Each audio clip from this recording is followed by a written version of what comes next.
Well, the question there is that when I was in that group, it wasn't Highlanders. We had a band named Armed Forces, and Highlanders had their band. For whatever reason, they couldn't play for the mass players one year, and they needed a band. And we got that gig. And the gig was successful.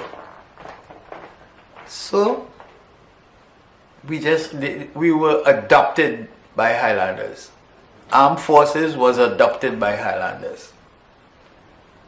You know? Mm-hmm. And that didn't go on for too long because there was a lot of conflict with ignorance. And within a number of years, maybe 3-4 years, the riot and all this kind of nonsense that I don't know nothing about. You know? But if you want to ask me why that came about,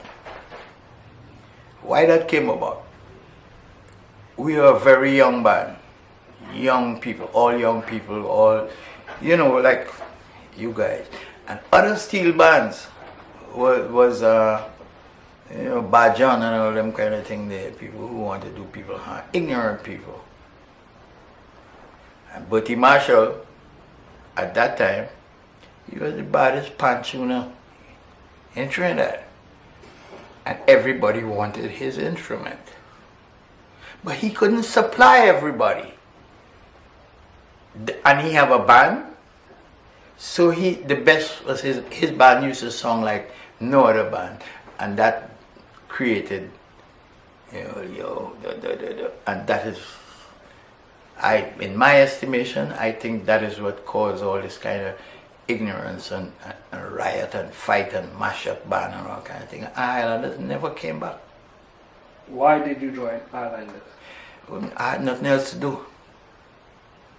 And I was attracted to steelpan.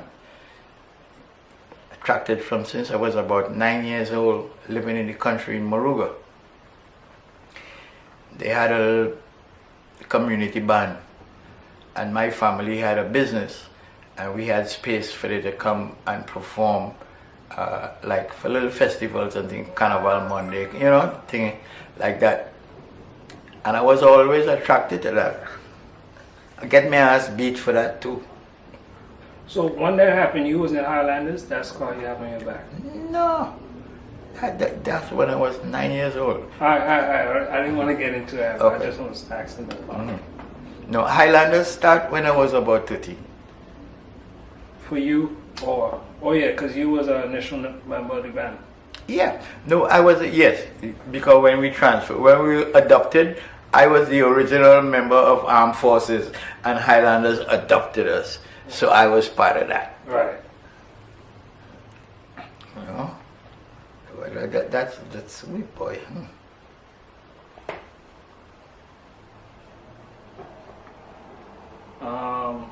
Yeah, this next question about the riot and... No, I don't know nothing about it. I can't get no information. I know what, I have an opinion why it happened, because you know, but he couldn't tune pan for everybody like his, and that is how the animosity came. Like, yo, your pan song is so good and we ain't getting that. You know, so, yeah, that is where it came from. Right. What is your best, worst, and scariest, most hilarious moments as a member of Highlanders? Worst.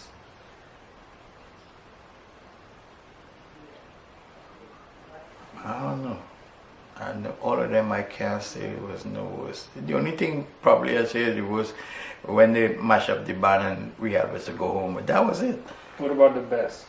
Oh, they were the best, man. The best I ever recollect was playing gigs every weekend. Highlanders was the only steel band group that used to work every weekend, 2 days a week, with all the music bands and all the top music bands, Clarence Curvan, Joey Lewis, everybody. The only other band used to do that was Ebonites from Mova. I mean, gig bands, gigging bands. We were one of the top gigging bands. Before us, when I was a little boy, it was S.O. Southern Symphony, and you know that I don't know much about. But in my time, we were a great gigging band. But we became famous for a road band, which is Highlanders, that adopted us. That is not us, really. We were adopted. We got a gig, we did it well, and they presented us with an opportunity to bring a band on the road and make money, and we did it. But not we did it, because I ain't make a dime. So not we did it. Johnny Phillips and Bertie Marshall and all these guys and them, they did it. Your scariest moment? Scariest moment? With Highlanders.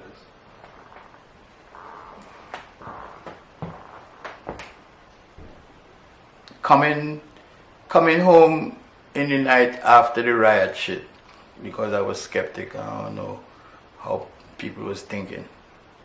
And I used to be commuting from Belmont. My wife is from Belmont.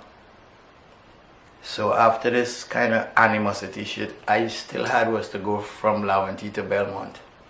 So that is the scariest time for me. But it didn't last long. It didn't last long. Because I got out of the environment right after that. I was out of there. I had different skills. I could play piano, I could play percussion. So I started to work otherwise. What do you think was the main reason for all the success Highlanders achieved in the 1960s? Bertie Marshall. End of story. Because without him, nothing else wasn't happening. You know, he had his flaws. He had his flaws, like each and every one of us. But he was a genius. He was a genius. Yeah, he worked harder on it than anybody else. He had, you know, people who, you know, were around him, like Johnny Phillips and that. But a lot of them couldn't even control him because he was like a real self-opinionated person. He didn't want to hear nothing. You know, he wasn't really a people's person in a way. But then when he started to socialize, he's a great people, you know, he was like that. When he's socializing, he's one thing, but when he's dealing with steel band and things, he's a different person.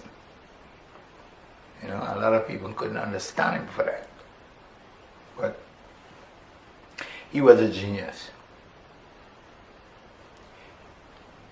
Why do you feel like Highlanders wasn't able to stay on the top ranks like the rest of the bands, the Desperados, the Invaders, the All Stars, the Renegades? Oh, that's simple. They sabotage, Trinidadian sabotaged Highlanders from the beginning. And the reason why we got sabotaged because we were too progressive. We started to change from acoustic to electric. And they cut that. They said, hell no. We was amplifying stuff. We had a whole big steel band with 2 tenor pans amplified, so you could hear it all through the band. And it was a different tone. They used to call it Chinese music, because the tone was so piercing. See, we didn't know how to, you know, control it and mix it properly yet, because it was an infancy stage. We just started doing that. We amplified the tenor, we amplified the double tenor, and we amplified the bass. And they said, nah.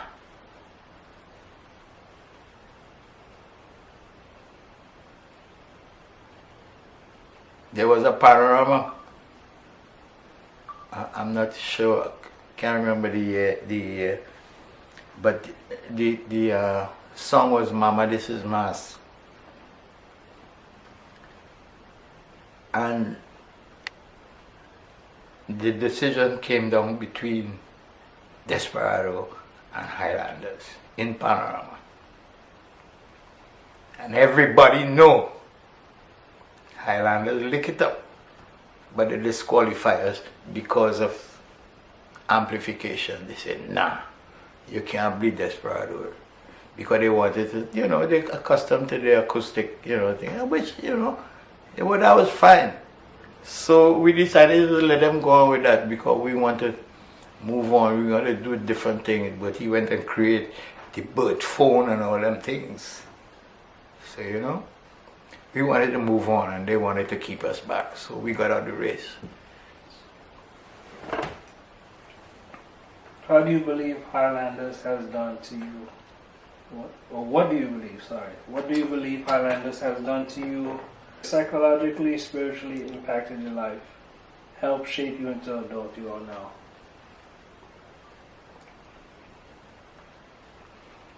Community.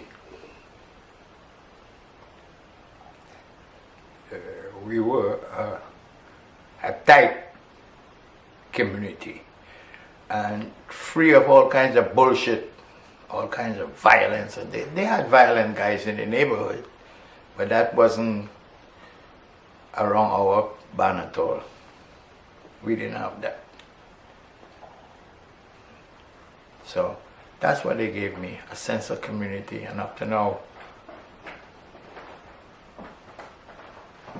same friends I have.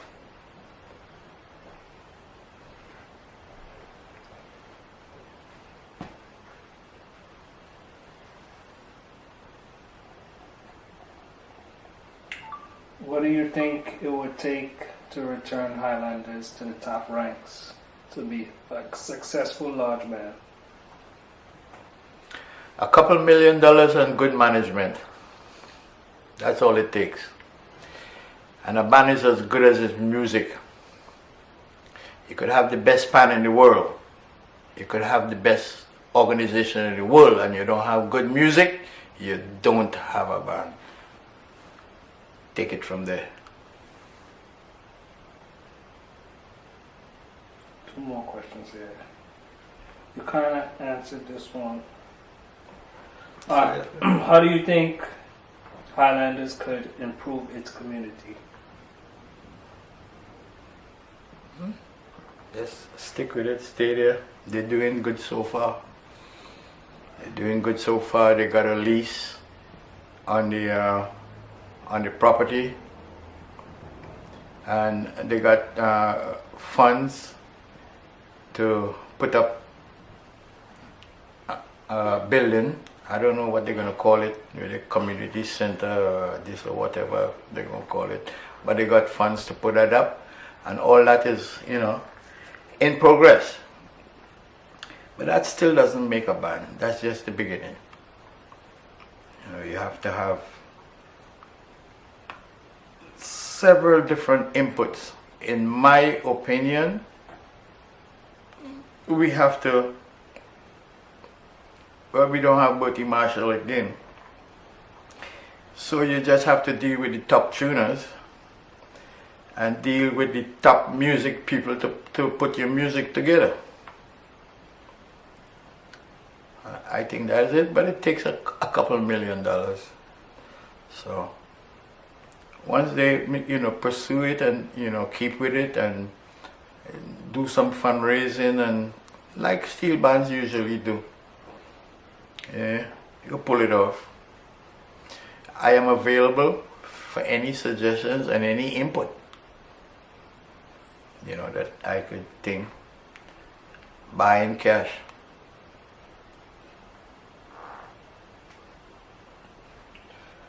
Last question. What do you think of the current leadership of Highlanders? I don't know the current leadership. I have no idea who it is. I have to talk to my friend Tony Slater. He probably know. And that is a man they should get involved. you know, but it's kind of late for him now because he is in his late years now, so he can't. But he have real connections with tuning. Yeah, Tony Slater is the man they should talk to. He probably can't tune the band, but he have connections. He's been teaching for years. He's an educator. So it's a good man to have on your team. Yeah, that's good. Thanks for watching. Make sure to like, comment, share, subscribe and hit the notification bell for more videos. Pan Roots Culture.